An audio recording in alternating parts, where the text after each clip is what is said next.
Hi, welcome back to the Wisdom of Your Soul.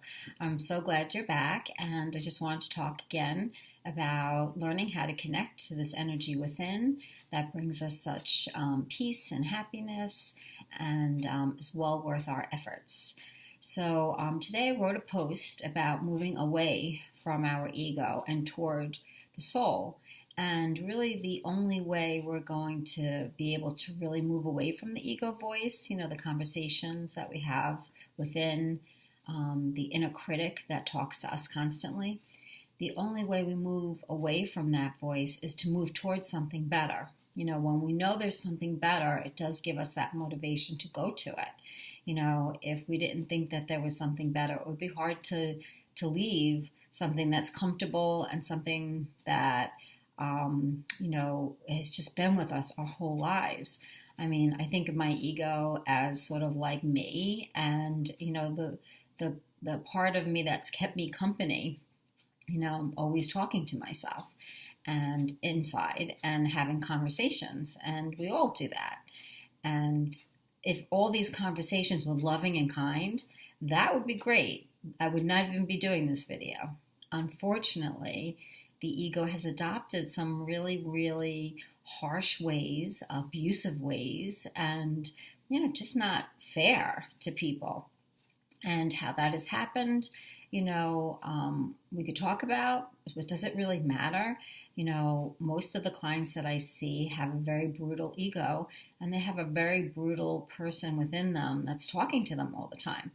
And it's just really just creates such angst and anxiety within us, and depression, and feelings of worthlessness, and never feeling good enough, and feeling like you're always failing in life, and somehow life keeps, throws these challenges at you that you can't overcome, and it's just not really good.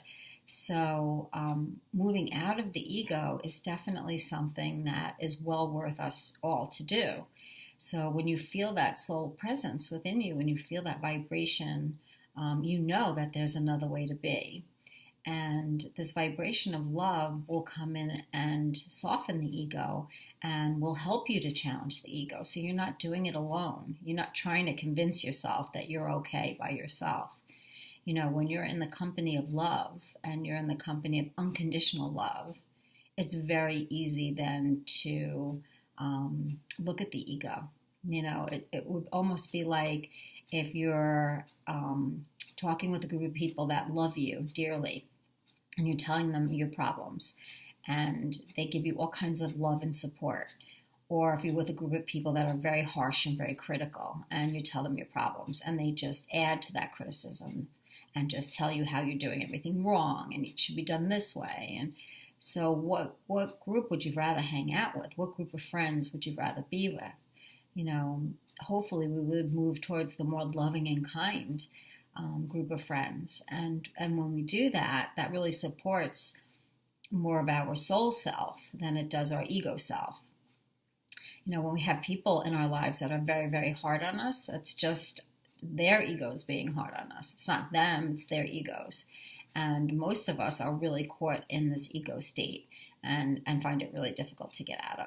So when you ask and okay, there is something else within us, then that helps us to move towards that. And when you start to experience it, even if you experience it for like 1 minute, that there's a difference. There's a different way to be. And a lot of people are having their awakenings, and a lot of people are experiencing different things within, I think because right now within us and these ego states are so painful that, it's just causing too much disturbance within us and all around us. So it's really, really great that people are awakening. So if you haven't awakened yet and you need help with this, I would recommend a few things. There are definitely a lot of ways that you can connect to your soul. Every time you have a bad thought about yourself, or you feel like you're upset, or you're depressed, or you're anxious, that you question it, that you question those thoughts, and you say, okay, I know I always think this about myself. I always think these bad things about myself. Are these things really, really true? And if you get a yes, they're true, then you have to say, okay, even if I totally believe that what I think about myself is true, there is a source within me that does not. And that is the source that I want to reach for and ask for help right now. So as that thought comes in and you're upset, you go within and you ask for help. You say, can you please help me with these thoughts? Because I really believe this about myself. Can you please show me that this is not true? And see what happens. Give it some room. Give your soul a chance to speak to you. You won't be let down. It definitely is something that we have to do daily. And every time thoughts come in to my mind that are not nice or mean or unfair to me, I will take that as my signal to go back into my soul energy.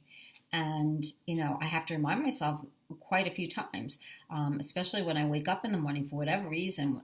As soon as I wake up in the morning, my ego is talking the loudest. And that's why I do the morning posts, because it just settles my ego down. The minute I go into that soul energy, it just settles all those things that the ego wants to tell me about and wants to, instruct me to do for the day, and tries to take my peace away. So it's really, really helpful for me when I write those posts, because I go right into that soul energy. And then the minute I go into that soul energy and I write a post, by the time the post is over, I'm completely fine. I'm not thinking, I'm not beating myself up. I'm not thinking or worrying about the future. I'm just in the moment again. And I'm in the presence of my soul, and it feels so peaceful and so loving. And I take that with me for most of the day. And when thoughts come up again, as they will, throughout the day, working with clients, I might get caught up in their egos, and then my ego starts going. Then again, I know that's my signal to go right back into that soul energy again. And I can feel that soul. I can feel the soul energy. And actually my soul energy, for whatever reason, blocks me from thinking. It's almost like I can't think when I'm in that energy, which is really helpful, So when you connect to your soul energy, I hope you have that same experience, that it's such a loving, beautiful energy that it almost blocks the ego's thinking. And that's really, really helpful, because you don't feel all those things. The other thing that is really, really helpful is that you can listen to Eckhart Tolle. He's really great with learning how to stay in the present, and our soul energy is in the present. So, reading some of his books and listening to some of his YouTube videos really helped me a lot to stay in my soul energy, not to keep going back and forth, but to really live in it. And once I started doing that, that's when things really, really shifted for me. It was like I had access to this beautiful, loving energy, and the only time I was in it was, when I was teaching or when I was writing a post. I really wasn't spending enough time in it. And now I really try to, for most of the time, go into that energy so that it can help me throughout the day and can guide me, so that I'm living in a more intuitive way, and I'm not living through my ego. I'm living through my soul. And my soul, is just very flowing, and will remind me of the things that I love to do and give me ideas about how to do things much, much easier. I tend to always do things the hard way for whatever reason. And my soul gives me shortcuts. It's like, oh, try this, try that. And it's like, wow, I would not have thought of that. I wouldn't have thought of this. So the benefit of staying present in this energy is incredible. It really is incredible. But staying present means you have to really not be thinking, and you can't be thinking about the past or the future. So that's the tricky part. So I found Eckhart Tolle really helpful in learning how to stay very, very present. So I would, if I was going to tell anybody, what they should do, I would listen to him every single day. And I say to my clients all the time, you can continue to listen to your thoughts, which are not usually very nice, or you can borrow other people's thoughts, that, have kind of worked through a lot of these issues. And I'd much rather listen to Eckhart Tolle or Abraham Hicks. I'd much rather listen to somebody else than my ego thoughts. So that is really a trick to getting out of ego thoughts too is to listen to other people's thoughts that are good, not other people's thoughts that are cruel or demanding or too rigid. That's not going to help you because that's just more ego. I think when it comes to teachers, you can feel who's teaching through the ego and who's teaching through their soul or God or love or spirit. There's a big difference in teachers depending on who they're tapping into. And you will sense and feel that for yourself. You just know. I mean, I can just listen to somebody on YouTube and immediately resonate or not. And that's okay, So I would definitely suggest that you listen to him instead of listening to your own thoughts. And also, A Course in Miracles is a wonderful guide. It actually has a workbook attached to it that has lessons for every day. And I've done the Course in Miracles workbook twice. And I started it when I was really young, in my 20s. I can't believe I was doing such a book in my 20s. And the insights in A Course in Miracles is amazing. It was written by a therapist, and I can see why. Spirit used a therapist because, it's just an amazing book with amazing insights. It is not the easiest book to read, but you can do it. And there are a lot of people out there that will interpret it for you. So if reading it directly is too difficult, then you could read stuff by Marianne Williamson. She interprets A Course in Miracles. Kenneth Wapnick, he interprets A Course in Miracles. So those people will help you with that. But you definitely can do the workbook. The workbook is not that difficult. And what the workbook really is about is getting you out of the ego. It's totally all about that. And when I was doing it, that's really where I learned how to meditate. It was through A Course in Miracles because it would have you meditate for like a minute, maybe a minute or two. So it was like a really, really good start. So, looking back at some of the spiritual teachings that I have used and have gotten me to this place of really living more in my soul than my ego and feeling the soul energy so deeply, I think all of those teachings helped me get to where I am and has benefited my life so much right now. So I would really suggest, you trying any of those books or anything else that resonates with you. And like I said, it could be anything, and it doesn't have to be spiritual stuff. It could also just be very positive, uplifting speakers. It could be music. It could be poems. It could be anything that you're drawn to that you love. So if the soul is made up of love, and that's our essence, our soul is nothing but love. And so we are the essence of love. So when you do things that you love, you're in essence going into your soul.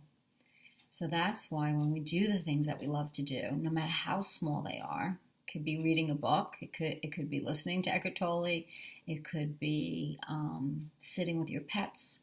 No matter what you're doing that you love to do, that you're in your soul essence. So pay attention.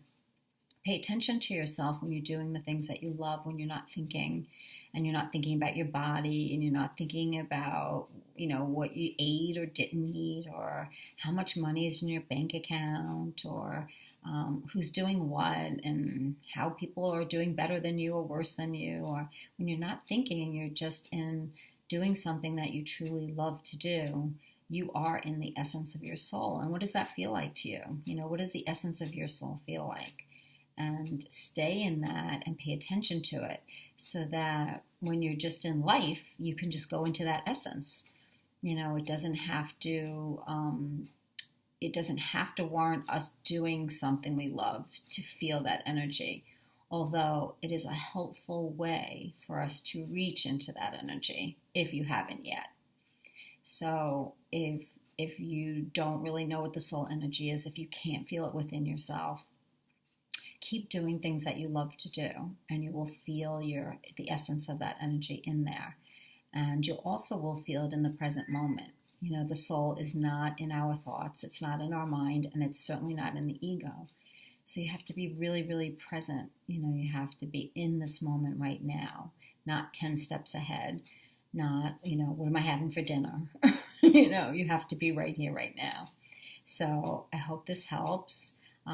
Leave any comments or questions for me. I would love to help you to connect to the soul more so that you can buffer your life with the love that is truly who you are.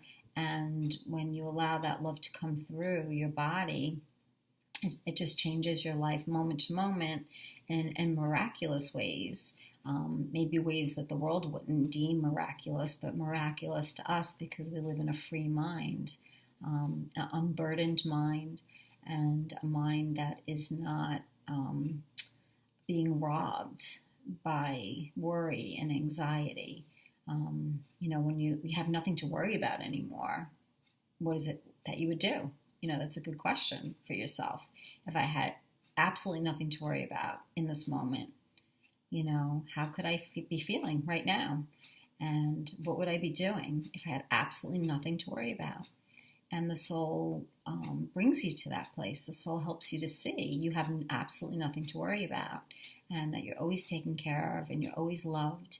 And if you stay in this intuitive energy, it will guide and direct you and keep you safe and keep you on the path that you truly want to be on. So, just give that a shot and leave me any messages that you would like. Have a great day, and we'll talk soon.